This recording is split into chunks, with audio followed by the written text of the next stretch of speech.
Savior Jesus Christ. ಮತ್ತೊಂದು ಸಾರಿ ಯೇಸು ಕ್ರಿಸ್ತನ ಮಧುರ ನಾಮದಲ್ಲಿ ನಿಮಗೆ ವಂದಿಸ್ತೇನೆ.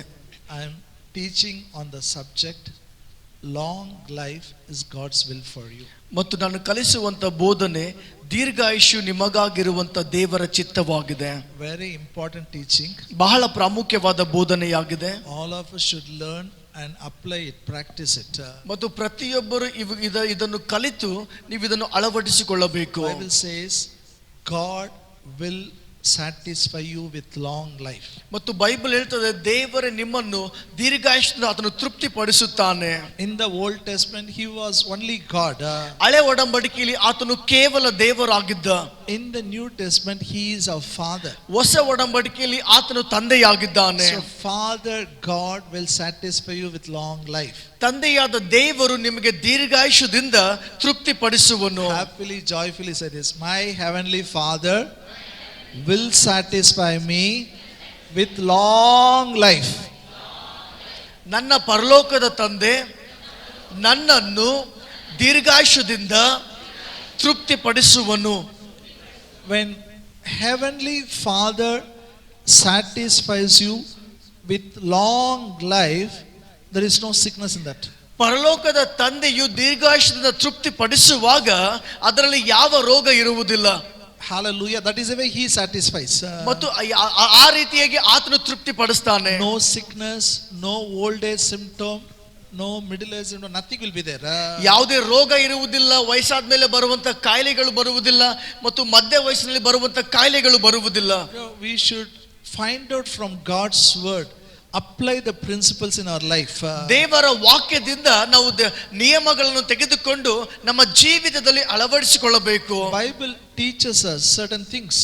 ಮತ್ತು ಕೆಲವು ಸಂಗತಿಗಳ ಬಗ್ಗೆ Bible ಮಾತಾಡ್ತದೆ. We should worship the Lord. ನಾವು ದೇವರಿಗೆ We ಆರಾಧಿಸಬೇಕು. should read the word. ನಾವು ದೇವರ ವಾಕ್ಯವನ್ನು We ಓದಬೇಕು. should honor our parents. ನಾವು ನಮ್ಮ ತಂದೆ ತಾಯಿಗಳಿಗೆ ಗೌರವಿಸಬೇಕು. These are all godliness. ಇವು ಎಲ್ಲವೂ ದೈವಿಕತೆ, ಭಕ್ತಿಯಾಗಿದೆ. We should do it. ನಾವಿದನ್ನು ಮಾಡಬೇಕು. But now I am teaching how Jesus gives us long life by grace.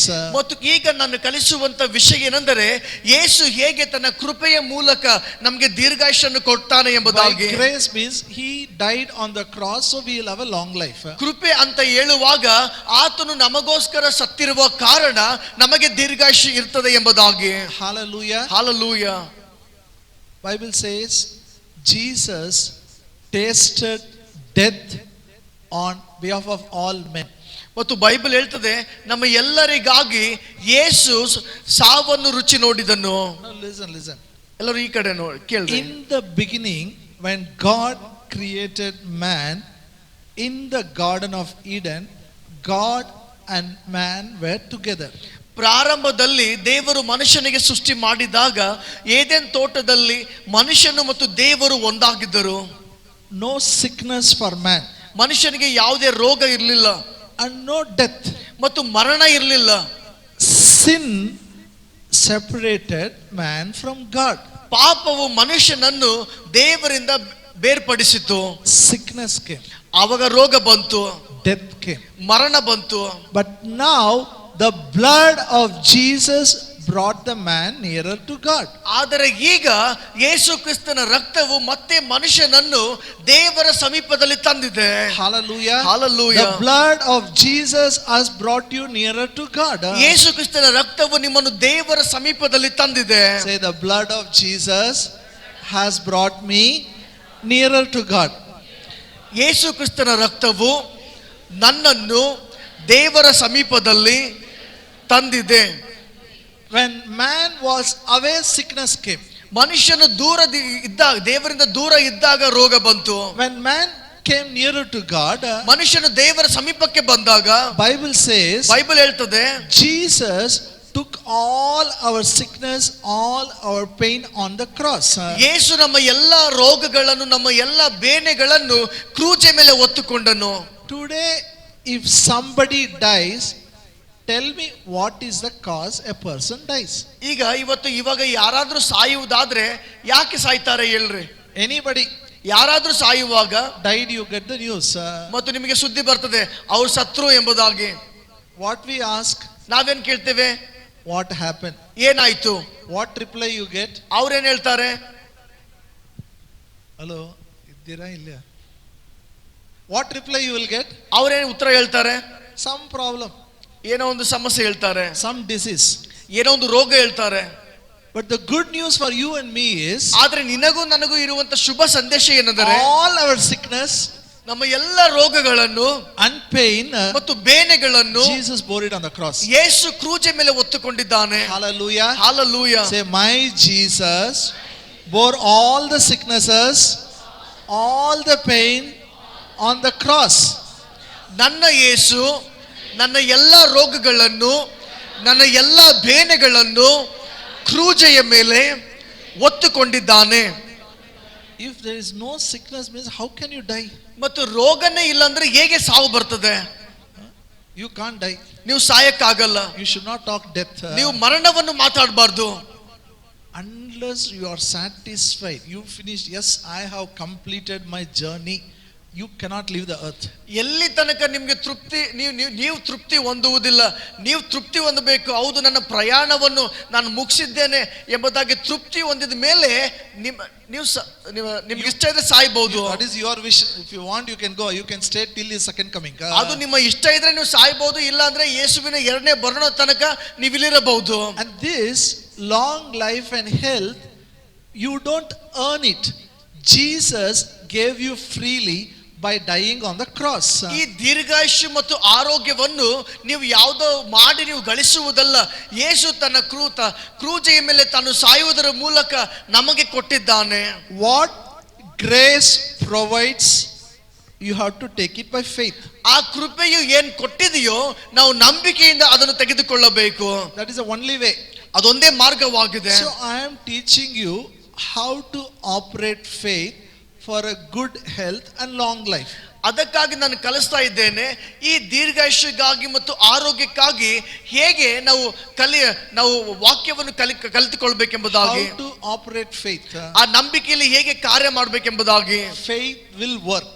ನಂಬಿಕೆ ಕಾರ್ಯ ಮಾಡ್ತದೆ. If you do what I say, you will have a sickness free life, you will have a long life. ಮತ್ತು ನಾನು ಹೇಳುವಂತದ್ದು ನೀವು ಮಾಡುವುದಾದ್ರೆ ನೀವು ರೋಗವಿಲ್ಲದ ಜೀವಿತ ಜೀವಿಸ್ತೀರಿ, ನೀವು ದೀರ್ಘಾಯುಷ್ಯ ಜೀವಿತ ಜೀವಿಸ್ತೀರಿ. Because faith is a law, it has to work. ಯಾಕಂದ್ರೆ ನಂಬಿಕೆ ಅನ್ನುವಂಥದ್ದು ನಿಯಮವಾಗಿದೆ, ಅದು ಕಾರ್ಯ ಮಾಡ್ತದೆ. It is God given principle. ಇದು ದೇವರು ಕೊಟ್ಟಂತ ನಿಯಮಗಳಾಗಿದೆ.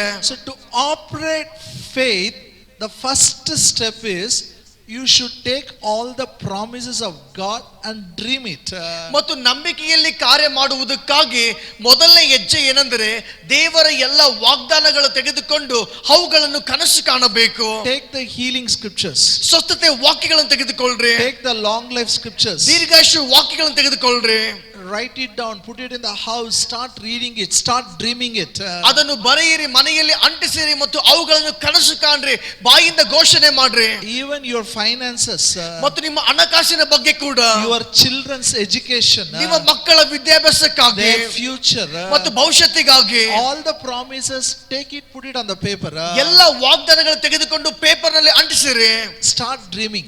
ಅವುಗಳನ್ನು ಕನಸು ಕಾಣ್ರಿ. Dream the scriptures. ದೇವರ ವಾಕ್ಯಗಳನ್ನು ಕನಸು ಕಾಣ್ರಿ. All of you say, dream the scriptures. ವಾಕ್ಯಗಳನ್ನು ಕನಸು ಕಾಣಿರಿ. The second step to activate this faith is, ಮತ್ತು ಈ ನಂಬಿಕೆಯಲ್ಲಿ ಕಾರ್ಯ ಮಾಡುವುದಕ್ಕಾಗಿ ಎರಡನೇ ಹೆಜ್ಜೆ ಏನೆಂದರೆ, look at the dream, ಆ ಕನಸನ್ನು ನೋಡಿರಿ. look at your life. ನಿಮ್ಮ ಜೀವಿತವನ್ನು ನೋಡಿಕೊಳ್ಳ್ರಿ. If the dream has not become real, speak the dream. ಆ ಕನಸು ನಿಮ್ಮ ಜೀವಿತದಲ್ಲಿ ನಿಜವಾಗಿಲ್ಲ ಅಂತ ಇರುವುದಾದ್ರೆ ಆ ಕನಸನ್ನು ಮಾತಾಡಿರಿ. The only way to make the dream reality is speak it. ಆ ಕನಸನ್ನು ನಿಜಕರ ಮಾಡುವುದಕ್ಕಾಗಿ ಒಂದೇ ಒಂದು ಮಾರ್ಗ ಏನೆಂದರೆ ಆ ಕನಸನ್ನು ಮಾತಾಡಿರಿ. Speak the word of God. ದೇವರ ವಾಕ್ಯವನ್ನು ಮಾತಾಡಿರಿ. Speak in line with the word of God. ದೇವರ ವಾಕ್ಯದ ಅನುಗುಣವಾಗಿ ಮಾತಾಡಿರಿ. Don't speak contrary to the word of God. ದೇವರ ವಾಕ್ಯಕ್ಕೆ ವಿರುದ್ಧವಾಗಿರುವಂತ ವಿಷಯಗಳನ್ನು ಮಾತಾಡಬೇಡಿರಿ. All the stories are available outside. ಅವು ಎಲ್ಲ ಕಥೆಗಳು ಹೊರಗಡೆ ಇದೆ. All philosophy is available outside. ಆ ಎಲ್ಲ ತತ್ವಗಳು ಹೊರಗಡೆ ಇದೆ. Don't meditate all those things. ಅವುಗಳ ನೀವು ಧ್ಯಾನ ಮಾಡಬೇಡ್ರಿ. Don't speak that. ಮತ್ತು ಅವುಗಳನ್ನು ಮಾತಾಡಬೇಡಿರಿ. Are you with me? ನನ್ನೊಟ್ಟಿಗಿದ್ದೀರಾ? I mean what I'm saying. ಮತ್ತು ನಾನು ಹೇಳುದು ನನ್ನ ಅರ್ಥದಿಂದನೇ ಹೇಳ್ತಾ ಇದ್ದೇನೆ. Few days back somebody died. I also felt bad because young guy died. ಮತ್ತು ಒಬ್ಬ ಒಂದು ಯೌವನಸ್ಥ ವ್ಯಕ್ತಿ ಆತನು ಸತ್ತನು. ನನಗೂ ಸಹ ಬೇಸರ ಆಯಿತು. ಆತನು ಯೌವನಸ್ಥನಾಗಿದ್ದ, ಸತ್ತು ಹೋದ. Young person, no? ಆತನು ಯೌವನಸ್ಥನಾಗಿದ್ದ.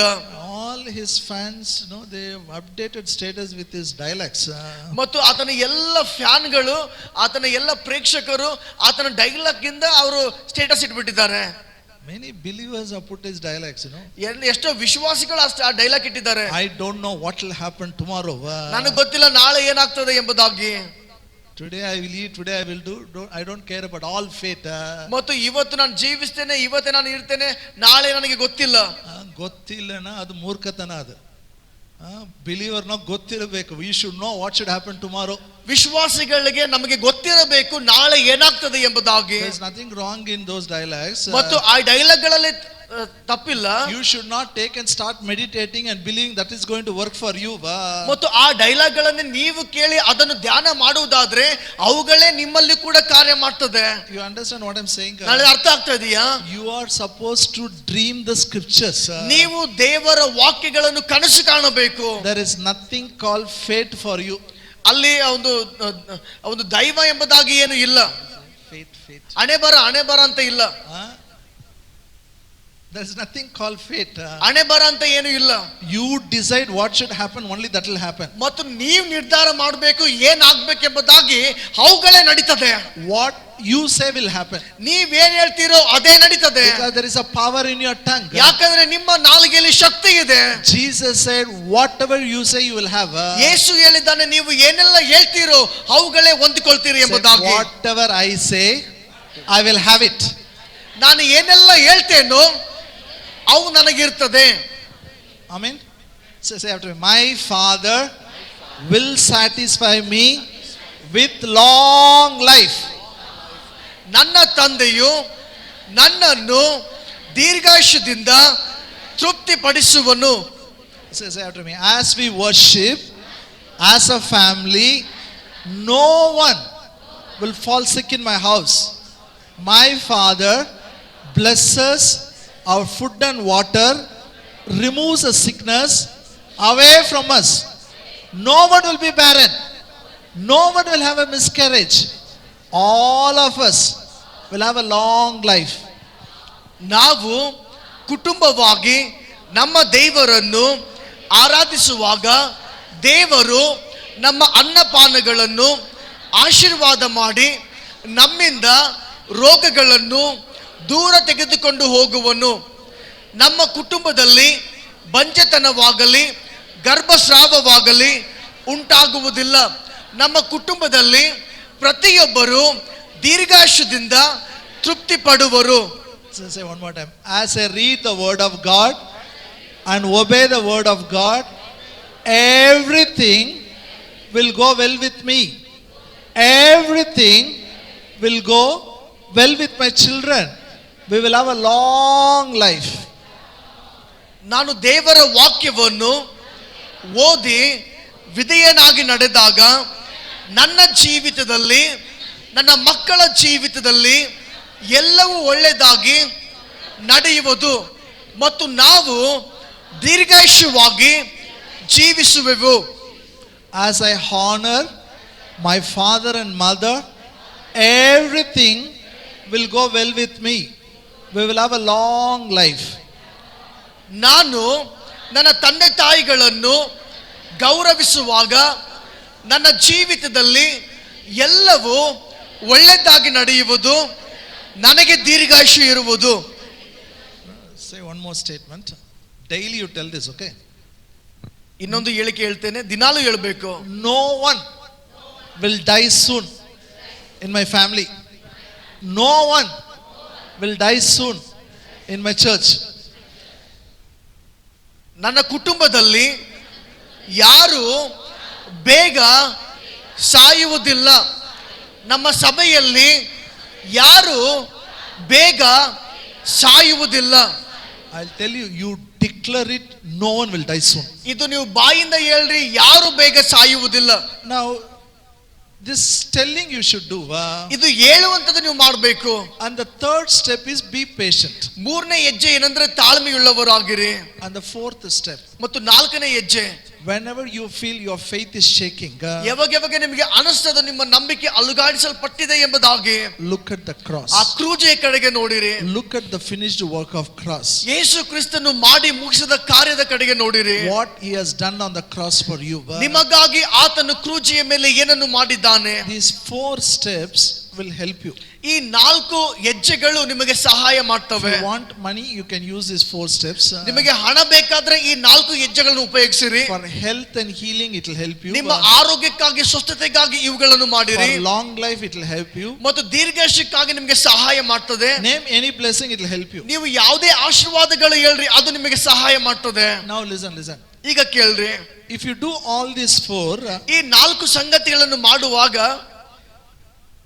if you don't, your faith is not followed by action, ನಿಮ್ಮ ನಂಬಿಕೆ ಕಾರ್ಯದಲ್ಲಿ ಇಲ್ಲದೆ ಇದ್ದರೆ, then it is dead. ಅದು ಸತ್ತ ಹಾಗೆ.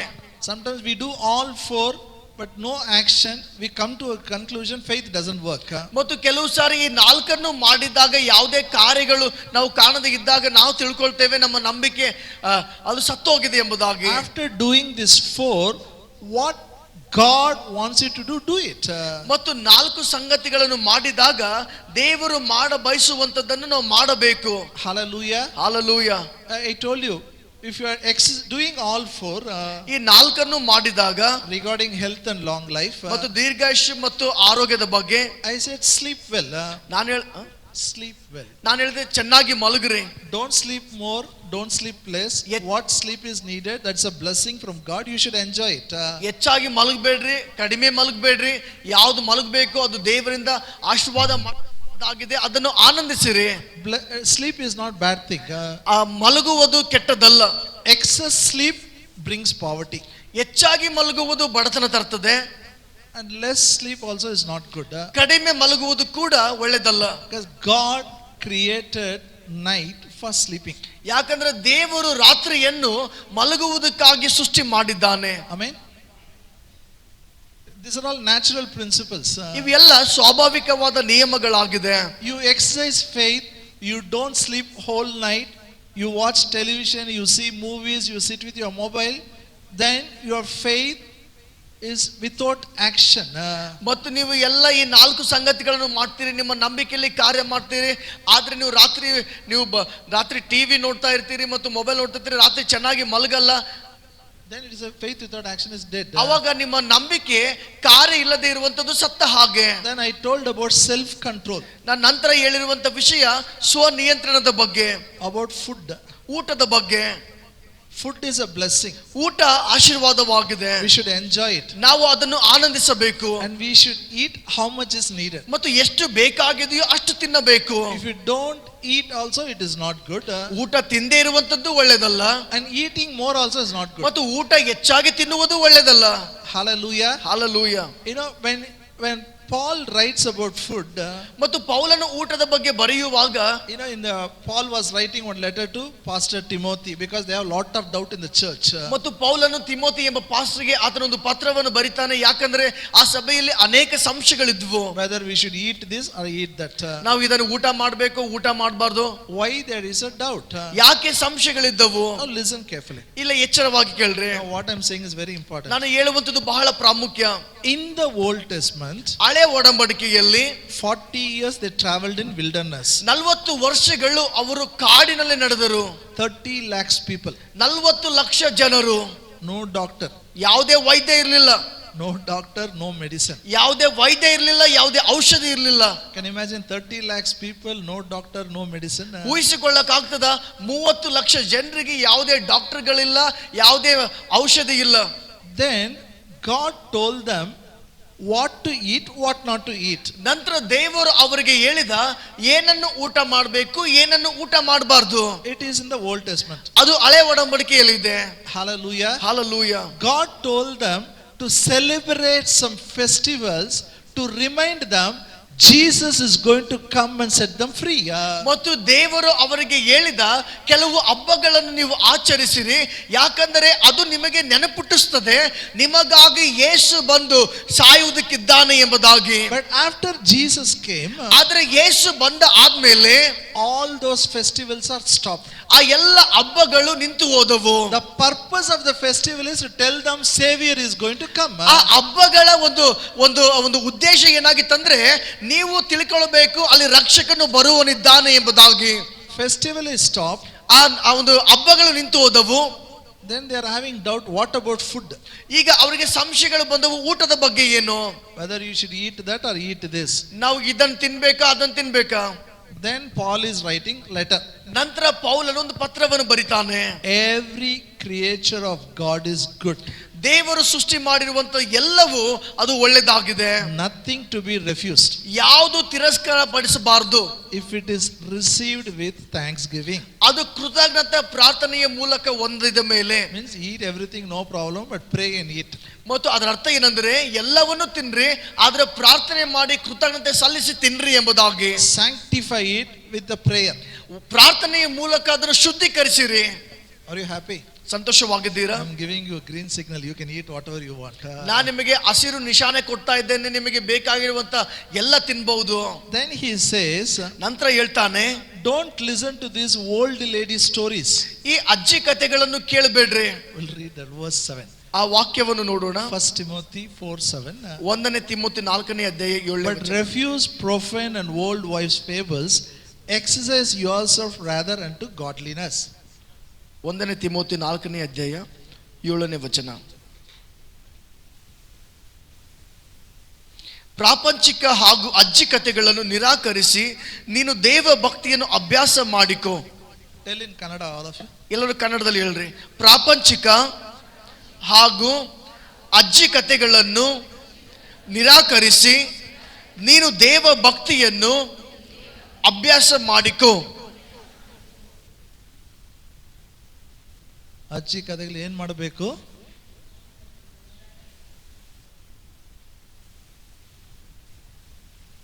ಎದು ಬೇಕನ್ನೋ ಬಿಡ್ತೀನಿ ನೋಡಿ, ನಮ್ಮ ಅಜ್ಜಿ ಕಥೆ ನಾವು ಬಿಡಲ್ಲ. See, this we all have, everybody has. ಪ್ರತಿಯೊಬ್ಬರಲ್ಲಿ ಇದೆ. Some luggage we are carrying from our ajjis. ಅಜ್ಜಿಗಳಿಂದ ಏನೋ ನಾವು ಹೊತ್ಕೊಂಡು ಬರ್ತಾನೆ ಇದ್ದೇವೆ. Remove it. ಅದೆಲ್ಲ ತೆಗೆದು ಬಿಡ್ರಿ. They say do this, don't do this, don't do this. All these stories are there. ಅವ್ರು ಹೇಳ್ತಾರೆ ಇದು ತಿನ್ಬೇಕು, ಇದು ಮಾಡಬೇಕು, ಅದು ಮಾಡಬೇಕು, ಎಲ್ಲ ಕಥೆಗಳು ಹೇಳಿದ್ದಾರೆ. 3 days, 5 days, I don't know what is this 3 days, 5 days, 7 days, where they get it.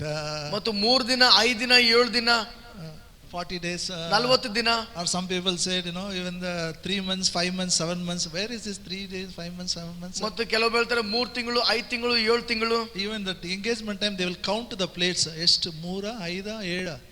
Even number we should not take, only odd number we should take.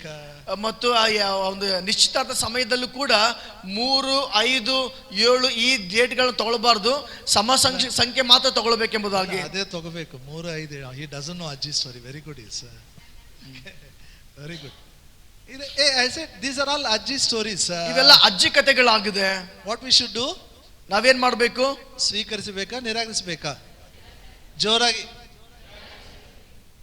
Very good. But train yourself to be godly. ಆದ್ರೆ ನಿನ್ನನ್ನು ದೇವ ಭಕ್ತಿಯನ್ನು ಅಭ್ಯಾಸ ಮಾಡಿಕೋ, ತರಬೇತಿ ಮಾಡಿಕೋ. Say, I will train myself to be godly. ನನ್ನನ್ನು ನಾನು ದೇವ ಭಕ್ತಿಯಾಗಿ ತರಬೇತಿ ಮಾಡಿಕೊಳ್ತೇನೆ. Training needs a commitment and time. ತರಬೇತಿಗೆ ಸಮರ್ಪಣೆ ಬೇಕು, ಸಮಯ ಬೇಕು. Hallelujah. Hallelujah. That commitment and time, is very difficult to give. ಸಮರ್ಪಣೆ ಮತ್ತು ಸಮಯ ಕೊಡುವುದು ಅದು ಬಹಳ ಕಷ್ಟವಾಗಿದೆ. So he is telling, Paul is a very intelligent man. He is telling, this godliness, you have a prophet. ಮತ್ತು ಪೌಲನು ಆತನು ಬಹಳ ಬುದ್ಧಿಯುಳ್ಳಂತ ವ್ಯಕ್ತಿ. ಅದಕ್ಕಾಗಿ ಆತನು ಹೇಳ್ತಾನೆ ಈ ದೇವ ಭಕ್ತಿ ಬಹಳ ಲಾಭ ಇದೆ. Then he is telling, we all do bodily exercise. ನಂತರ ಆತನು ಹೇಳ್ತಾನೆ ನಾವೆಲ್ಲರೂ ದೈಹಿಕವಾದ ಎಕ್ಸರ್ಸೈಸ್ ಗಳು ಮಾಡ್ತೇವೆ. It has a profit. ಅದಕ್ಕೂ ಕೂಡ ಲಾಭ ಇದೆ. But godliness has a more profit, ಆದ್ರೆ ದೇವ ಭಕ್ತಿಗೆ ಹೆಚ್ಚಾದ ಲಾಭ ಇದೆ. which will help you now in this lifetime, in the future. ಅದು ಈಗಲೂ ನಿಮಗೆ ಲಾಭಕರವಾಗಿದೆ ಮತ್ತು ಮುಂದಣ ಲೋಕದಲ್ಲಿ ಕೂಡ ಲಾಭಕರವಾಗಿದೆ. I told you, bodily exercise is a must. We should do it. ಮತ್ತು ದೇಹದ ವ್ಯಾಯಾಮಗಳು ಅದು ನಾವು ಮಾಡಬೇಕು, ಕಡ್ಡಾಯವಾಗಿದೆ. See, you should understand, when God created a man, there was no mission. ಮತ್ತು ನೀವು ಅರ್ಥ ಮಾಡಿಕೊಳ್ಳಿ, ದೇವರು ಮನುಷ್ಯನಿಗೆ ಸೃಷ್ಟಿ ಮಾಡಿದಾಗ ಯಾವುದೇ ಯಂತ್ರಗಳು ಇರಲಿಲ್ಲ. He has, his body was working. ಆತನ ದೇಹ ಕಾರ್ಯ ಮಾಡ್ತಾ ಇತ್ತು. Everywhere he was walking. ಎಲ್ಲ ಕಡೆ ನಡ್ಕೊಂಡು ಹೋಗ್ತಾ ಇದ್ದ. So everything was fine. ಎಲ್ಲವೂ ಚೆನ್ನಾಗಿತ್ತು. When the missions came, this body is not working. ಈ ಯಂತ್ರಗಳು ಬಂದಾಗ ಈ ದೇಹ ಕಾರ್ಯ ಮಾಡ್ತಾ ಇಲ್ಲ. So you have to do exercise. ಈಗ ನೀವು ವ್ಯಾಯಾಮ ಮಾಡಬೇಕು. Hallelujah. Hallelujah. Why? This body is a temple of the Holy Spirit. ಯಾಕಂದ್ರೆ ಈ ದೇಹವು ಪವಿತ್ರಾತ್ಮನ ದೇವಾಲಯವಾಗಿದೆ. And all these things I explained, it is there in my message. ಇವೆಲ್ಲ ನಾನು ವಿವರಿಸಿದ್ದೇನೆ, ನನ್ನ ಸಂದೇಶದಲ್ಲಿ ಅದು ಇದೆ. But godliness has more profit. ಆದ್ರೆ ದೇವ ಭಕ್ತಿ ಅನ್ನುವಂಥದ್ದಕ್ಕೆ ಹೆಚ್ಚಾದ ಲಾಭ ಇದೆ. Say, lift both the hands, stretch both the hands like this. ಎರಡು ಕೈಗಳು ಈ ತರ ಚಾಚರಿ, All should do it. ಎಲ್ಲರೂ ಮಾಡಬೇಕು. Say, godliness has more profit. ದೇವ ಭಕ್ತಿಗೆ ಹೆಚ್ಚಾದ ಲಾಭ ಇದೆ. If somebody says, night 3 o'clock, I'll give you 1 lakh. ಮತ್ತು ಯಾರಾದರೂ ಹೇಳ್ತಾರೆ ರಾತ್ರಿ 3 ಗಂಟೆಗೆ ನಿನಗೆ 1 ಲಕ್ಷ ರೂಪಾಯಿ ಕೊಡ್ತೇನೆ, What you will do? ನೀವೇನ್ ಮಾಡ್ತೀರಿ? Will you sleep that night? ಆ ರಾತ್ರಿ ಮಲಗ್ತೀರಾ? Will you go 10 minutes late? 10 minutes late will you go? ನೀವು 10 ನಿಮಿಷ ತಡಾಗಿ ಹೋಗ್ತೀರಾ? ಯಾಕೆ? ಲಾಭ 1 lakh. ಯಾಕಂದ್ರೆ ಲಾಭ ಇದೆ, 1 ಲಕ್ಷ ಬರ್ತದೆ. Godliness has more profit. ದೇವ ಭಕ್ತಿಗೆ ಹೆಚ್ಚಾದ ಲಾಭ ಇದೆ. Means you have to spend time with God. ಅದರ ಅರ್ಥ ಏನಂದ್ರೆ ನೀವು ದೇವರೊಟ್ಟಿಗೆ ಸಮಯ ಕಳೆಯಬೇಕು. Prayer, Bible reading, confessions, church, these are all act of godliness. ಪ್ರಾರ್ಥನೆ, ಬೈಬಲ್ ಓದುವುದು, ಅರಿಕೆಗಳನ್ನು ಮಾಡುವುದು, ಸಭೆಗೆ ಬರುವುದು, ಇವೆಲ್ಲವೂ ದೇವ ಭಕ್ತಿಯ ಭಾಗಗಳಾಗಿದೆ. You don't do it to get profit. ನೀವು ಲಾಭ ಬರ್ತದೆ ಎಂಬುದಾಗಿ ಮಾಡುವುದಿಲ್ಲ. You do it because you love God. ಮತ್ತು ನೀವು ಇವುಗಳನ್ನು ಮಾಡಿರಿ ಯಾಕಂದ್ರೆ ದೇವರನ್ನು ಪ್ರೀತಿ ಮಾಡ್ತೀರಿ ಎಂಬುದಾಗಿ ತೋರಿಸುವುದಕ್ಕೆ. Hallelujah. Hallelujah. That is a response for God's love. ದೇವರ ಪ್ರೀತಿಗೆ ನಾವು ಕೊಡುವಂತ ಪ್ರತಿಕ್ರಿಯೆ ಅದಾಗಿದೆ. Christianity is not a religion. ಕ್ರೈಸ್ತತ್ವವು ಒಂದು ಧರ್ಮವಲ್ಲ. It is a relationship between man and God.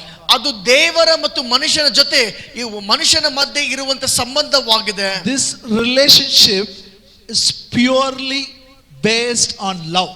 ಈ ಸಂಬಂಧವು ಅದು ಶುದ್ಧವಾಗಿ ಪ್ರೀತಿಯ ಮೇಲೆ ಆಧಾರಗೊಂಡಿದೆ. Why I pray? ಯಾಕೆ ನಾನು ಪ್ರಾರ್ಥಿಸ್ತೇನೆ? I love my God, I pray. ನಾನು ನನ್ನ ದೇವರಿಗೆ ಪ್ರೀತಿಸ್ತೇನೆ, ಅದಕ್ಕಾಗಿ ನಾನು ಪ್ರಾರ್ಥಿಸ್ತೇನೆ. I just spend time with God. ನಾನು ದೇವರೊಟ್ಟಿಗೆ ಸಮಯವನ್ನು ಕಳೆಯುತ್ತೇನೆ. If you love somebody, ನೀವು ಯಾರಿಗಾದ್ರೂ ಪ್ರೀತಿಸುವುದಾದ್ರೆ you have to give time. ಅವರಿಗೆ ನೀವು ಸಮಯವನ್ನು ಕೊಡಬೇಕು. Why you are giving time to God? ಯಾಕೆ ನೀವು ದೇವರಿಗೆ ಸಮಯ ಕೊಡ್ತೀರಿ? Because you love Him. ಯಾಕೆ ನೀವು ಆತನಿಗೆ ಪ್ರೀತಿಸ್ತೀರಿ? Amen. Are you here? ನನ್ನೊಟ್ಟಿಗಿದ್ದೀರಾ? The one phrase which comes in the Bible again and again is waiting upon the Lord. ಮತ್ತು ಒಂದು ಹೇಳಿಕೆ ಬೈಬಲ್ ಅಲ್ಲಿ ಪದೇ ಪದೇ ಬರುವಂತದ್ದು ಅದು ಏನೆಂದರೆ ದೇವರ ಮೇಲೆ ಕಾದುಕೊಂಡಿರುವುದು. Wait on the Lord, wait upon the Lord. Many times you will see it in the Bible. ದೇವರ ಮೇಲೆ ಕಾದುಕೊಂಡಿರಿ, ದೇವರ ಮೇಲೆ ಆತುಕೊಂಡಿರಿ ಎಂಬುದಾಗಿ ಅನೇಕ ಸಾರಿ ಬರ್ತದೆ. The correct interpretation for waiting is ಆ ಕಾದುಕೊಂಡಿರಿ ಎಂಬುದಾಗಿ ಹೇಳುವಂತ ನಿಜ ಒಂದು ಸರಿಯಾದ ಅರ್ಥ ಏನೆಂದರೆ seeking the Lord through constant prayer. ಸತತವಾದ ಪ್ರಾರ್ಥನೆಯ ಮೂಲಕ ದೇವರನ್ನು ಹುಡುಕುವುದು. Say in English, through constant prayer I will seek the Lord. ಸತತವಾದ ಪ್ರಾರ್ಥನೆಯಿಂದ ನಾನು ದೇವರನ್ನು ಹುಡುಕುವೆನು. Constant prayer. ಸತತವಾದ ಪ್ರಾರ್ಥನೆ. A child of God should have a praying lifestyle. ದೇವರ ಮಕ್ಕಳಿಗೆ ಪ್ರಾರ್ಥನೆಯ ಜೀವನ ಶೈಲಿ ಇರಬೇಕು. Now come with me to book of Isaiah. ಈಗ ಯೆಶಾಯ ಪುಸ್ತಕಕ್ಕೆ ಬನ್ರಿ. 40th chapter. 40ನೇ ಅಧ್ಯಾಯ. We'll read from verse 28 to 31. 28ನೇ ವಚನದಿಂದ 31ನೇ ವಚನ. Hast thou not known, hast thou not heard, that the everlasting God, the Lord, the creator of the ends of the earth, fainteth not, neither a weary. There is no searching of his understanding. Verse 29. He gives power to the faint, to them that have no might he increaseth strength. Even the youth shall faint and be weary, young man shall utterly fall, but they that wait upon the Lord shall renew the strength. They shall mount up with wings as eagles. They shall run and not be weary. They shall walk and not faint. ನಿನಗೆ ಗೊತ್ತಿಲ್ಲವೋ, ನೀನು ಕೇಳಲಿಲ್ಲವೋ, ಯೆಹೋವನು ನಿರಂತರವಾದ ದೇವರು, ಭೂಮಿಯ ಅಂತ್ಯಗಳನ್ನು ಸೃಷ್ಟಿಸಿದವನು ದಣಿಯುವುದಿಲ್ಲ, ಬಳಲುವುದಿಲ್ಲ. ಆತನ ತಿಳುವಳಿಕೆಯು ಪರಿಶೋಧನೆಗೆ ಅಗಮ್ಯ. ಆತನು ದಣಿದವನಿಗೆ ಶಕ್ತಿಯನ್ನು, ಬಲಹೀನನಿಗೆ ಬಹುಬಲವನ್ನು ಕೊಡುತ್ತಾನೆ. ಯೌವನಸ್ಥರಾದರೂ ದಣಿದು ಬಳಲುವರು ಮತ್ತು ತರುಣರು ಸಂಪೂರ್ಣವಾಗಿ ಬೀಳುವರು. ಆದರೆ ಯೆಹೋವನನ್ನು ನಿರೀಕ್ಷಿಸುವವರು ಹೊಸ ಬಲವನ್ನು ಹೊಂದುವರು. ಅವರು ಹದ್ದುಗಳಂತೆ ರೆಕ್ಕೆಗಳಿಂದ ಬೆಟ್ಟವನ್ನು ಹೇರುವರು. ಅವರು ಓಡಿ ದಣಿಯರು, ನಡೆದು ಬಳಲರು. Hallelujah. Hallelujah. Here Bible says our God is an everlasting God. ಇಲ್ಲಿ ಬೈಬಲ್ ಹೇಳ್ತದೆ, ನಮ್ಮ ದೇವರು ನಿರಂತರವಾಗಿರುವಂತ ದೇವರು. He is a creator of the ends of the earth. ಆತನು ಭೂಮಿಯ ಅಂತ್ಯಗಳನ್ನು ಸೃಷ್ಟಿಸಿದವನು. He fainteth not nor weary. ಆತನು ದಣಿಯುವುದಿಲ್ಲ, ಬಳಲುವುದಿಲ್ಲ. Say, my Father neither faints nor weary. ನನ್ನ ತಂದೆಯು ದಣಿಯುವುದಿಲ್ಲ, ಬಳಲುವುದಿಲ್ಲ. Look here. Every human being will become tired. ಪ್ರತಿಯೊಬ್ಬ ಮನುಷ್ಯನು ಆಯಾಸವಾಗ್ತಾನೆ. But God doesn't become tired. ಆದ್ರೆ ದೇವರಿಗೆ ದಣಿವು ಉಂಟಾಗಲ್ಲ, ಆಯಾಸ ಆಗಲ್ಲ. He doesn't faint. ಆತನು ಬಳಲುವುದಿಲ್ಲ. Hallelujah. Hallelujah. And the Bible says, ಮತ್ತು ಬೈಬಲ್ ಹೇಳ್ತದೆ, He gives power to the faint, to them that have no might He increases strength. ಆತನು ದಣಿದವನಿಗೆ ಶಕ್ತಿಯನ್ನು, ಬಲಹೀನನಿಗೆ ಬಹುಬಲವನ್ನು ಕೊಡ್ತಾನೆ. Say, my Father gives power to the faint. He increases strength to the weak. ನನ್ನ ತಂದೆಯು ದಣಿದವನಿಗೆ ಶಕ್ತಿಯನ್ನು, ಬಲಹೀನನಿಗೆ ಬಹುಬಲವನ್ನು ಕೊಡುತ್ತಾನೆ. Hallelujah. Hallelujah. So what a blessed people we are. ಎಂತ ಆಶೀರ್ವಾದ ಉಳ್ಳದ ಜನರು ನಾವಾಗಿದ್ದೇವೆ. Okay, this is a Old Testament, okay? ಇದು ಹಳೆ ಒಡಂಬಡಿಕೆಯಾಗಿದೆ. I'll explain in New Testament also. ನಾನು ಹೊಸ ಒಡಂಬಡಿಕೆಯಲ್ಲಿ ಕೂಡ ಇದನ್ನು ವಿವರಿಸ್ತೇನೆ. It says, the youth shall faint and weary, young man shall utterly fall. ಅಲ್ಲಿ ಹೇಳ್ತದೆ, ಯೌವನಸ್ಥರು ದಣಿದು ಬಳಲುವರು ಮತ್ತು ತರುಣರು ಸಂಪೂರ್ಣವಾಗಿ ಬೀಳುವರು. Young people will fall. ಯೌವನಸ್ಥರು ಬಿದ್ದು ಹೋಗ್ತಾರೆ, They may die. ಅವರು ಸಾಯ್ಬಹುದು. But we have a good news. ಆದ್ರೆ ನಿಮಗಾಗಿ ಒಳ್ಳೆ ಸುದ್ದಿ ಇದೆ. They that wait upon the Lord, ಯೆಹೋವನನ್ನು ನಿರೀಕ್ಷಿಸುವವರು, they that pray, ಯಾರು ಪ್ರಾರ್ಥಿಸುತ್ತಾರೋ, they that constantly pray, ಯಾರು ಸತತವಾಗಿ ಪ್ರಾರ್ಥನೆ ಮಾಡ್ತಾ they ಇರ್ತಾರೋ, will renew the strength. ಅವರು ಹೊಸ ಬಲವನ್ನು ಹೊಂದಿಕೊಳ್ಳುವರು. They shall mount up like eagles. ಅವರು ಹದ್ದುಗಳಂತೆ ರೆಕ್ಕೆಗಳಿಂದ ಬೆಟ್ಟವನ್ನು ಏರುವರು. Look here, look here, look here. ಕೇಳ್ರೆ, Some of the eagles, they say it lives more than 100 years. ಮತ್ತು ಕೆಲವು ಹದ್ದುಗಳು 100 ವರ್ಷಗಳಿಗಿಂತ ಹೆಚ್ಚಾಗಿ ಜೀವಿಸ್ತವೆ. Look here, no, ಎಲ್ಲರೂ ಈ ಕಡೆ ನೋಡ್ರಿ, no talking.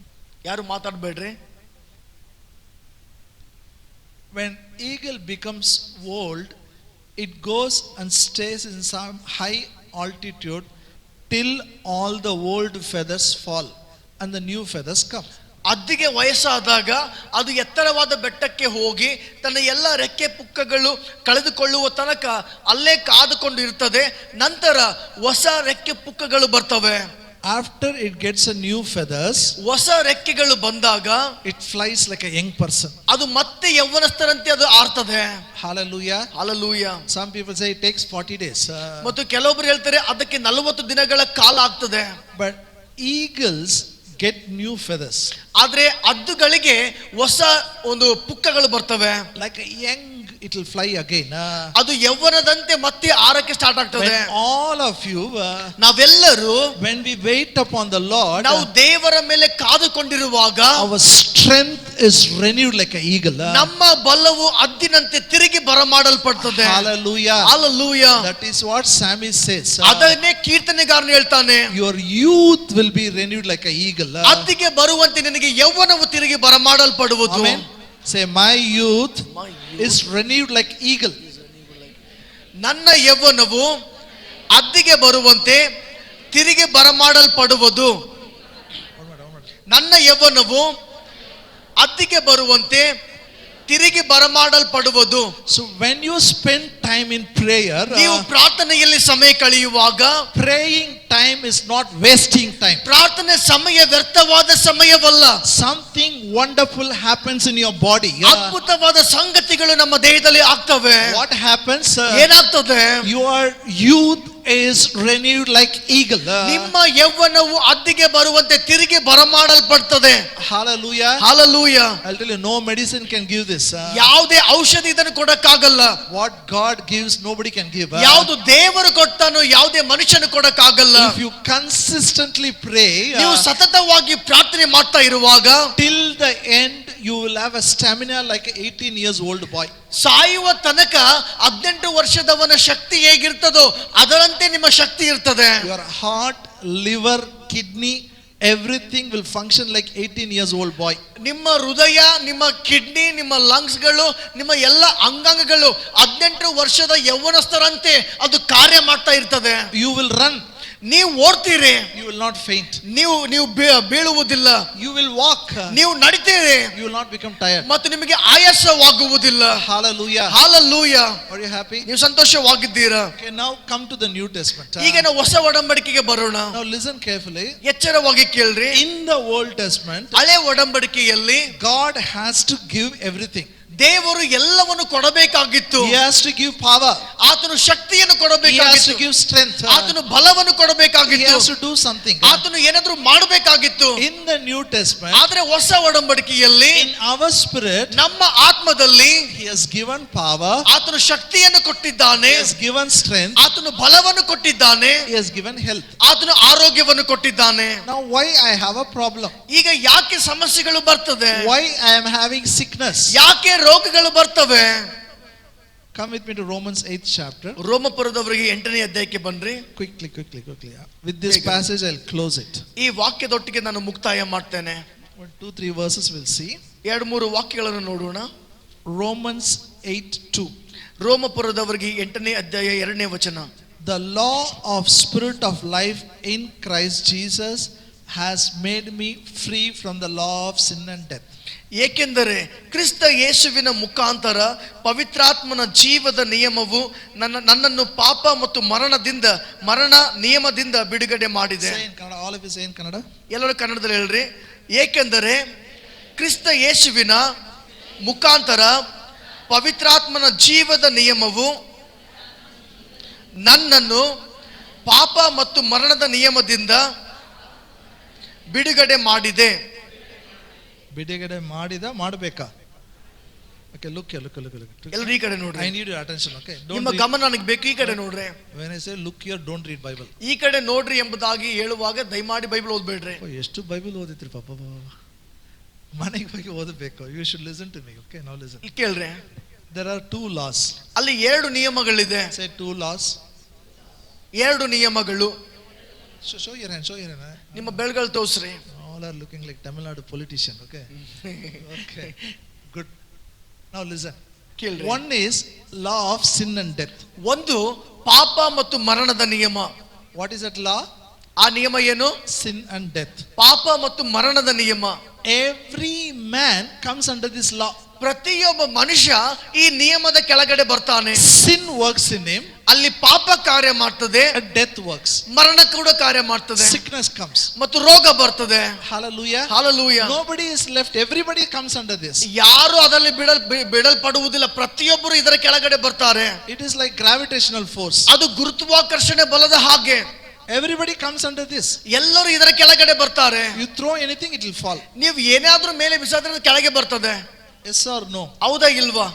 But If you go in aeroplane, ಆದ್ರೆ ನೀವು ವಿಮಾನದಲ್ಲಿ ಹೋಗುವುದಾದ್ರೆ this aeroplane goes against the gravitational force. ಆದ್ರೆ ಈ ವಿಮಾನ ಗುರುತ್ವಾಕರ್ಷಣ ಬಲದ ವಿರುದ್ಧವಾಗಿ ಹೋಗ್ತದೆ. Yes or no? ಹೌದಾ ಇಲ್ವಾ? All of you sit. ನೀವೆಲ್ಲರೂ ಒಳಗೆ ಕೂತ್ಕೊಳ್ತೀರಿ. Put all your luggage. ಮತ್ತು ಎಲ್ಲ ಲಗೇಜ್ಗಳು ಒಳಗಡೆ ಇರ್ತದೆ.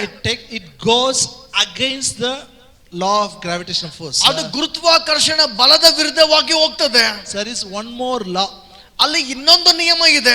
Paul said we have one more law. Paul ಹೇಳ್ತಾರೆ ಇನ್ನೊಂದು ನಿಯಮ ನಮಗಿದೆ. Tell your neighbor, we have one more law. ಪಕ್ಕದವರಿಗೆ ಹೇಳ್ರಿ ನಮಗೆ ಇನ್ನೊಂದು ನಿಯಮ ಇದೆ.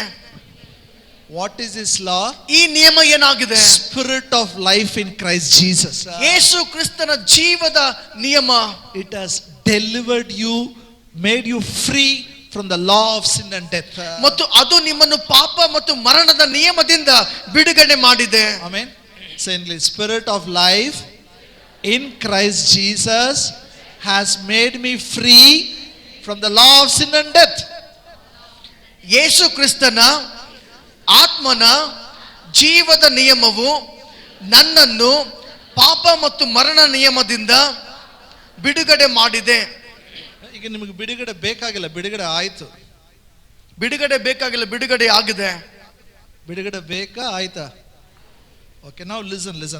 ಈಗ ಕೇಳ್ರಿ. Few minutes I need your attention, okay? ಕೆಲವು ನಿಮಿಷಗಳ ಕಾಲ ನಿಮ್ಮ ಗಮನ ನನಗೆ ಬೇಕು. In spirit you have everything. ನಿಮ್ಮ ಆತ್ಮದಲ್ಲಿ ಎಲ್ಲವೂ ಇದೆ. Now the problem is the mind. ಇಲ್ಲಿ ಸಮಸ್ಯೆ ಏನಂದ್ರೆ ಮನಸ್ಸಾಗಿದೆ. Then Paul says, ನಂತರ ಪೌಲ ಹೇಳ್ತಾನೆ, I'll quickly read 2-3 scriptures. Verse 5. 5ನೇ ವಚನ. For they that are flesh do mind things of the flesh, but they that are of the spirit the things of the spirit.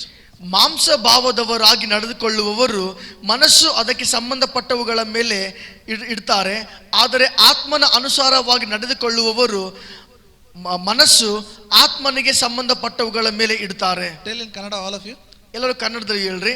ಮಾಂಸ ಭಾವದವರಾಗಿ ನಡೆದುಕೊಳ್ಳುವವರ ಮನಸ್ಸು ಅದಕ್ಕೆ ಸಂಬಂಧಪಟ್ಟವುಗಳ ಮೇಲೆ ಇಡುತ್ತದೆ, ಆದರೆ ಆತ್ಮನಿಗೆ ಅನುಸಾರವಾಗಿ ನಡೆದುಕೊಳ್ಳುವವರ ಮನಸ್ಸು ಆತ್ಮನ ಸಂಬಂಧಪಟ್ಟವುಗಳ ಮೇಲೆ ಇರುತ್ತದೆ.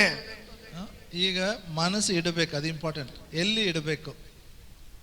Where we have to keep our mind. ಈಗ ನಮ್ಮ ಮನಸ್ಸು ಎಲ್ಲಿ ಇಡಬೇಕು? We have two choice. ನಮಗೆ ಎರಡು ಆಯ್ಕೆಗಳಿದೆ. We can keep it in the flesh, we can keep it in the spirit. ನಾವು ಶರೀರದ ಮೇಲೆ ಇಡಬಹುದು ಅಥವಾ ಆತ್ಮದ ಮೇಲೆ ಇಡಬಹುದು. They that are flesh do mind the things of the flesh. ಯಾರು ಶರೀರ ಮನಸ್ಸುಳ್ಳವರಾಗಿದ್ದಾರೋ, ಶಾರೀರಿಕವಾಗಿ ನಡೀತಾರೋ, ಅವರು ಶರೀರ ಮನಸ್ಸಿನ ಮೇಲೆ ಇಡ್ತಾರೆ. Look here, all of you look here. ಎಲ್ಲರೂ ಈ ಕಡೆ ನೋಡ್ರಿ. You get up in the morning. ಈಗ ನೀವು ಮುಂಜಾನೆ ಎದ್ದೇಳ್ತೀರಿ. What is the first thing you do? ಮೊದಲನೇದಾಗಿ ಏನ್ ಮಾಡ್ತೀರಿ? ಇಲ್ಲಿ ನೋಡಮ್ಮ, ಇಲ್ಲಿ ನೋಡಿ, ನಾ ಮಾತಾಡ್ತೀನಿ, ನೀ ಮಾತಾಡಬೇಡ. ಇಲ್ಲ ಮೈ ಕೈಯಲ್ಲಿ ಕೊಡ್ತೀನಿ ನೋಡಿ, ಇಲ್ಲಿ ನೋಡಬೇಕು. No, listen. When you get up in the morning, what you do? ಮುಂಜಾನೆ ಎದ್ದಾಗ ನೀವೇನ್ ಮಾಡ್ತೀರಿ? Where do you keep your mind first? ನಿಮ್ಮ ಮನಸ್ಸು ಮೊದಲು ಎಲ್ಲಿ ಬರ್ತದೆ? ಎಲ್ಲಿಡ್ತೀರಿ? Do you think about God? ದೇವರ ಬಗ್ಗೆ ಯೋಚನೆ ಮಾಡ್ತೀರಾ? Do you say, Father, I thank you, this is the day that the Lord has made, I will rejoice and be glad in it? ನೀವು ಕೈ ಎತ್ತಿ ಹೇಳ್ತೀರಾ, ತಂದೆಯೇ ಇದು ನೀನು ನೇಮಿಸಿದ ದಿನವು, ಇದರಲ್ಲಿ ನಾನು ಹರ್ಷಿಸಿ ಉಲ್ಲಾಸಿಸ್ತೇನೆ ಎಂಬುದಾಗಿ? Or your mind goes to kitchen first? ಅಥವಾ ನಿಮ್ಮ ಮನಸ್ಸು ಮೊದಲು ಕಿಚನ್ಗೆ ಕರ್ಕೊಂಡು ಹೋಗ್ತದ? Morning when you get up, what do you think? ಮುಂಜಾನೆ ಎದ್ದಾಗ ಏನು ಯೋಚನೆ ಮಾಡ್ತೀರಿ? First think about tea. Think about tea. ಮೊದಲು ಚಾಯ್ ಬಗ್ಗೆ ಯೋಚನೆ ಮಾಡ್ತೀರಿ. Then breakfast. ನಂತರ breakfast. Mind is thinking what to cook. ಮನಸ್ಸು ಯೋಚನೆ ಮಾಡ್ತದೆ, ಏನ್ ಮಾಡ್ಬೇಕು. After breakfast, ನಾಷ್ಟಾ ಆದ್ಮೇಲೆ what to cook for lunch. ಮಧ್ಯಾಹ್ನ ಊಟ ಏನ್ ಮಾಡ್ಬೇಕು. Otherwise think about going here, work, job, this, that. ಅಥವಾ ಇಲ್ಲಿ ಹೋಗ್ಬೇಕು, ಅಲ್ಲಿ ಹೋಗ್ಬೇಕು, ಕೆಲಸ ಮಾಡ್ಬೇಕು, ಅದು ಇದು ಯೋಚನೆ ಮಾಡ್ತೇವೆ. Come back again. ಮತ್ತೆ ವಾಪಸ್ ಬರ್ತೇವೆ. What mind is thinking? ಮನಸ್ಸು ಏನ್ ಯೋಚನೆ ಮಾಡ್ತದೆ? What to eat for dinner. ಈಗ ರಾತ್ರಿ ಊಟ ಏನ್ ಮಾಡ್ಬೇಕು. Thinking only about the flesh. ಬರೇ ಶರೀರದ ಮೇಲೆ ಮನಸ್ಸಿಡುವುದು. Not thinking about spirit. ಆತ್ಮದ ಮೇಲೆ ಮನಸ್ಸಿಡಲೇ ಇಡದೇ ಇರುವಂತದ್ದು. Not at all thinking about God. ದೇವರ ಬಗ್ಗೆ ಯೋಚನೆ ಮಾಡದೇ ಇರುವಂತದ್ದು. When I say prayer, I am not saying 24 hours sit and pray. ನಾನು ಪ್ರಾರ್ಥನೆ ಎಂಬುದಾಗಿ ಹೇಳುವಾಗ 24 ತಾಸು ಕೂತ್ಕೊಂಡು ಪ್ರಾರ್ಥನೆ ಮಾಡ್ರಿ ಅಂತ ಹೇಳ್ತಾ ಇಲ್ಲ. You can keep praying. ನೀವು ಪ್ರಾರ್ಥನೆ ಮಾಡ್ತಾ ಇರಬಹುದು. You can keep singing song. ನೀವು ಹಾಡುಗಳನ್ನು ಹಾಡ್ತಾ ಇರಬಹುದು. When you're riding bike, you can pray in tongues. ನೀವು ಬೈಕ್ ನಡೆಸುವಾಗ ಅನ್ಯ ಭಾಷೆಯಲ್ಲಿ ಮಾತಾಡಬಹುದು. When you walk, you can praise him. ನೀವು ನಡೆಯುವಾಗ ದೇವರಿಗೆ ಸ್ತೋತ್ರ ಮಾಡಬಹುದು. Hallelujah. Hallelujah. You understand? ನಿಮಗೆ ಅರ್ಥ ಆಗ್ತಾ Where ಇದೆಯಾ? do you keep mind? ನಿಮ್ಮ ಮನಸ್ಸು If ಎಲ್ಲಿಡ್ತೀರಿ? you don't keep it on the spirit, ನೀವು ಆತ್ಮದ ಮೇಲೆ ನಿಮ್ಮ ಮನಸ್ಸು ಇಡದೇ ಇದ್ದಾಗ only on work, food. ಕೆಲಸ ಊಟ ಅಂತ ನಿಮ್ಮ ಮನಸ್ಸು ಅದರ ಮೇಲೆ ಇಡುವಾಗ Mind has no time for God, no time for God's word. ಮತ್ತು ಮನಸ್ಸಿಗೆ ದೇವರ ಮೇಲೆ ಆಗಲಿ ದೇವರ ವಾಕ್ಯದ ಕಡೆಗೆ ಆಗಲಿ ಸಮಯ ಇಲ್ಲದೆ ಇದ್ದಾಗ You are keeping your mind on flesh. ನಿಮ್ಮ ಮನಸ್ಸನ್ನು ಶರೀರದ ಮೇಲೆ ಇಡ್ತಾ ಇದ್ದೀರಿ. If you keep your mind on flesh, do you know what happens? ನಿಮ್ಮ ಮನಸ್ಸನ್ನು ಶರೀರದ ಮೇಲೆ ಇಟ್ಟಾಗ ಏನಾಗ್ತದೆ ಗೊತ್ತಾ? Verse 6. 6ನೇ ವಚನ. For to be carnally minded is death. To be spiritually minded is life and peace. ಮಾಂಸ ಭಾವದ ಮನಸ್ಸು ಮರಣಕರವಾದದ್ದು, ಆತ್ಮನವುಗಳ ಮೇಲೆ ಮನಸ್ಸಿಡುವುದು ಜೀವವು ಸಮಾಧಾನವೂ ಆಗಿದೆ. Hallelujah. Hallelujah. If you keep your mind on flesh, ನಿಮ್ಮ ಮನಸ್ಸನ್ನು ಶರೀರದ ಮೇಲೆ ಇಟ್ಟಾಗ it produces death. ಅದು ಮರಣವನ್ನು ಕೊಡ್ತದೆ. If you keep your mind on spirit, ನಿಮ್ಮ ಮನಸ್ಸನ್ನು ಆತ್ಮದ ಮೇಲೆ ಇಟ್ಟಾಗ it gives life and peace. ಅದು ಜೀವ ಮತ್ತು ಸಮಾಧಾನವನ್ನು ಕೊಡ್ತದೆ. You have a choice. ನಿಮಗೆ ಆಯ್ಕೆ ಇದೆ. All of you look here. ಎಲ್ಲರೂ ಈ ಕಡೆ ನೋಡ್ರಿ. Jesus loved you. ಯೇಸು ನಿಮ್ಮನ್ನು ಪ್ರೀತಿಸಿದ್ದಾನೆ. He died for you. ನಿಮಗಾಗಿ ಸತ್ತಿದ್ದಾನೆ. He gave you health. ನಿಮಗೆ ಆರೋಗ್ಯವನ್ನು ಕೊಟ್ಟಿದ್ದಾನೆ. He gave you wealth. ನಿಮಗೆ ಸಮೃದ್ಧಿಯನ್ನು ಕೊಟ್ಟಿದ್ದಾನೆ. Where is your mind? ನಿಮ್ಮ ಮನಸ್ಸು ಎಲ್ಲಿದೆ? Only on the work, without God, no use. ಕೇವಲ ಕೆಲಸದ ಮೇಲೆ ಮನಸ್ಸಿಡುವುದು, ದೇವರ ಮೇಲೆ ಇಡದೇ ಇರುವಂತದ್ದು ಅದು ಯಾವ ಕಾರ್ಯ ಮಾಡಲ್ಲ. Ask your neighbor, where is your mind? ನಿಮ್ಮ ಪಕ್ಕದವರು ಕೇಳ್ರಿ, ನಿನ್ ಮನಸ್ಸು ಎಲ್ಲಿದೆ? ಈ ತರ ಮಾಡ್ಬೇಕು, ಈ ತರ ನೋಡ್ಬೇಕು. ಈ ತರ ಆಕ್ಷನ್ ಮಾಡ್ರಿ, ನಿನ್ ಮನಸ್ಸು ಎಲ್ಲಿದೆ? Okay, now look here. All of you look here. ಈಗ ಈ ಕಡೆ ನೋಡ್ರಿ. Can I see your left hand? ನಿಮ್ಮ ಎಡಗೈ ನೋಡ್ಬೋದಾ? Do like this. ಈ ತರ ಮಾಡ್ರಿ. Only left hand, okay? ಬರೀ ಎಡಗೈ ಮಾಡ್ರಿ. Say, carnally minded is death. ಶರೀರದ ಮನಸ್ಸು ಮರಣ. All of you right hand. Spiritually minded is life and peace. ಆತ್ಮಿಕ ಮನಸ್ಸು ಜೀವ ಮತ್ತು ಸಮಾಧಾನ. Now I will show. He will tell in Kannada. Repeat after him. Okay, left hand. Okay, yeah. ಶಾರೀರಿಕ ಮನಸ್ಸು ಮರಣ, ಆತ್ಮಿಕ ಮನಸ್ಸು ಜೀವ ಮತ್ತು ಸಮಾಧಾನ. Now he will not tell. You should tell. Okay. ಈಗ ನೀವ್ ಹೇಳ್ರಿ.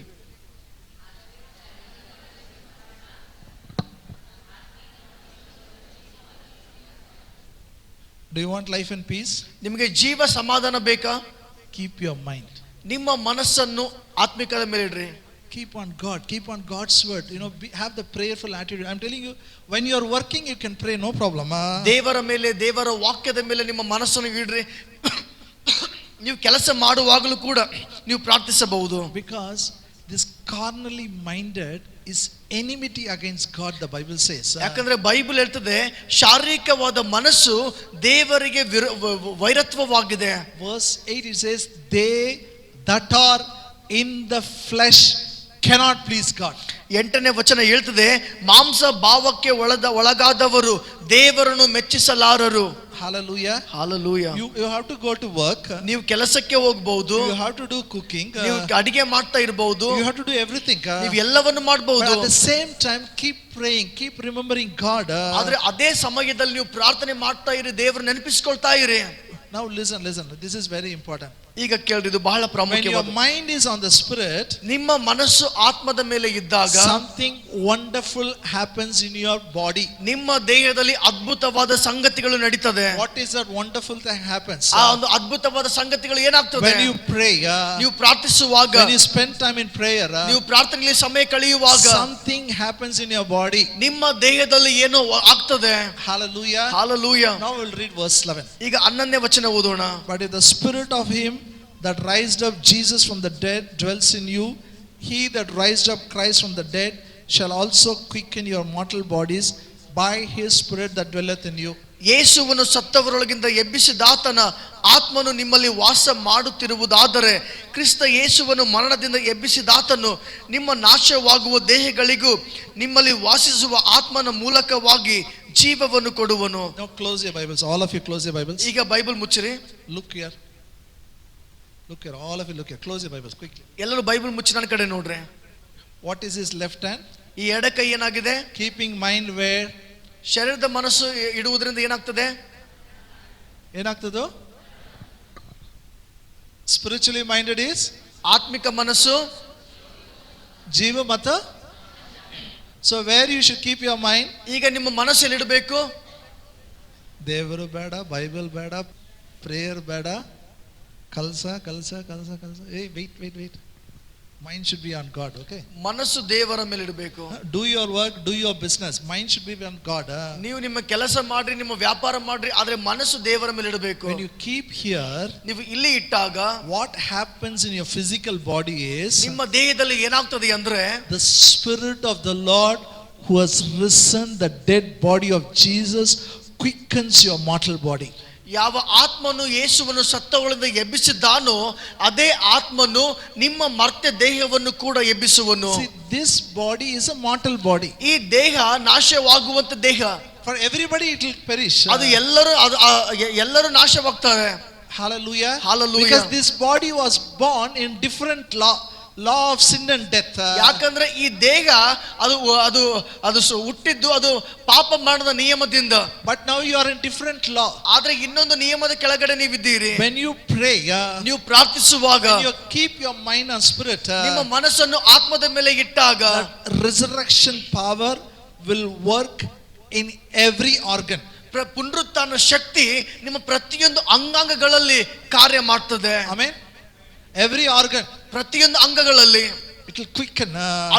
ಅದು ಎಬ್ಬಿಸ್ತದೆ. Your heart, liver, kidney, eyes, everything will work like a young person. ನಿಮ್ಮ ಹೃದಯ, ನಿಮ್ಮ ಕಿಡ್ನಿ, ನಿಮ್ಮ ಒಂದು ಲಂಗ್ಸ್ ಎಲ್ಲ ಅಂಗಗಳು ಯೌವನಸ್ಥರಂತೆ ಕಾರ್ಯ ಮಾಡ್ತದೆ. Amen. Say to me, Spirit of the Lord who has risen the dead body of Jesus quickens my body. Now I declare every organ in my body functions normal, functions like a young person. In Jesus' name.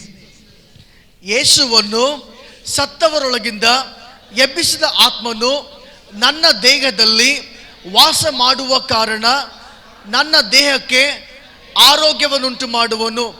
ನನ್ನ ದೇಹದ ಎಲ್ಲ ಅಂಗಾಂಗಗಳು ಯೌವನಸ್ಥರ ಹಾಗೆ ಕಾರ್ಯ ಮಾಡುವುದು. ನನ್ನ ದೇಹದಲ್ಲಿ ಎಲ್ಲ ಅಂಗಾಂಗಗಳು ಸಾಮಾನ್ಯವಾಗಿ ಕಾರ್ಯ ಮಾಡುವುದು. You should pray. ನೀವು ಪ್ರಾರ್ಥಿಸಬೇಕು. Prayer helps you to keep your mind on spirit. ಪ್ರಾರ್ಥನೆ ಮಾಡುವುದು ನಿಮಗೆ ಸಹಾಯ ಮಾಡ್ತದೆ ನಿಮ್ಮ ಮನಸ್ಸನ್ನು ಆತ್ಮಿಕವಾದ ಸಂಗತಿಗಳ ಮೇಲೆ ಇಡುವುದಕ್ಕಾಗಿ. You have a choice. ನಿಮಗೆ ಆಯ್ಕೆ ಇದೆ. If you make a commitment, I will spend time with God, you will be benefited. ಮತ್ತು ನೀವು ಒಂದು ಒಪ್ಪಂದ ಮಾಡಿಕೊಂಡ್ರೆ, ನಾನು ದೇವರೊಟ್ಟಿಗೆ ಸಮಯ ಕಳಿತೇನೆ ಎಂಬುದಾಗಿ ನೀವು ಒಪ್ಪಂದ ಮಾಡಿಕೊಂಡ್ರೆ ಲಾಭ ನಿಮಗಿದೆ. The love what you have for Jesus will make you to pray.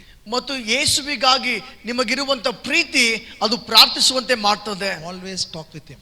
ಯಾವಾಗಲೂ ಆತನೊಟ್ಟಿಗೆ ಮಾತಾಡುವುದು. I told you, always I used to think I had to pray 1 hour, 2 hour like that before. ಮತ್ತು ನಾನು ಮೊದಲೇ ಹೇಳಿದೆ, ನಾನು ಯಾವಾಗಲೂ ಯೋಚನೆ ಮಾಡ್ತಿದ್ದೆ, ನಾನು 1 ತಾಸು ಪ್ರಾರ್ಥನೆ ಮಾಡಬೇಕು, 2 ತಾಸು ಪ್ರಾರ್ಥನೆ ಮಾಡಬೇಕಂತ ಒಂದು ಟೈಮ್ ಇಡ್ತಾ ಇದ್ದೆ. I do now also. ಈಗಲೂ ಕೂಡ ಇಡ್ತೇನೆ. But now, if somebody asks me how many hours you pray, it doesn't make any meaning for me.